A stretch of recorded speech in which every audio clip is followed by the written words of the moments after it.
Have you ever found yourself in the middle of writing code, staring at a task that needs repetition, and wondering which tool in your programming arsenal is the perfect fit? It is a common moment of decision, crucial for creating efficient and readable software. When deciding between a for loop and a while loop, the primary distinction lies in whether you know the number of iterations beforehand. Choose a for loop when the number of repetitions is known or easily determinable at the start, like processing all elements in an array. The fundamental difference stems from their design paradigms. A for loop, often called a definite loop, is intrinsically structured for iteration over a predefined sequence or a fixed range. It typically encapsulates the initialization, condition checking, and iteration step all in one concise header. This clear structure makes it ideal when you need to perform an action a specific number of times, such as counting from 1 to 10, or iterating through each item in a collection.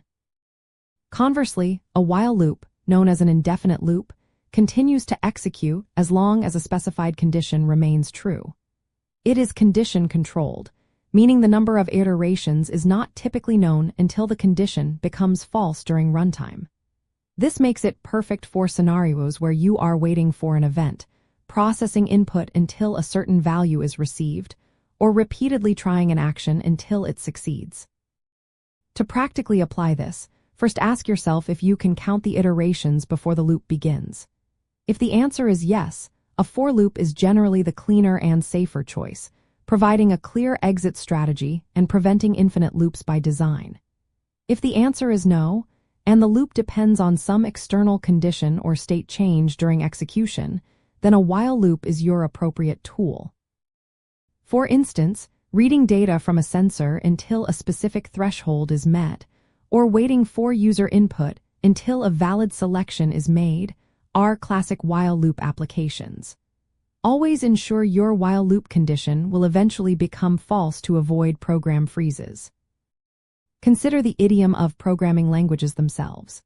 Many languages optimize for loops for array traversals or range-based iterations, sometimes offering syntactic sugar that makes them even more expressive for these use cases. While loops, on the other hand, offer raw power to control flow based purely on a Boolean expression, making them indispensable for event-driven programming or state machine implementations where the exact number of cycles is unpredictable.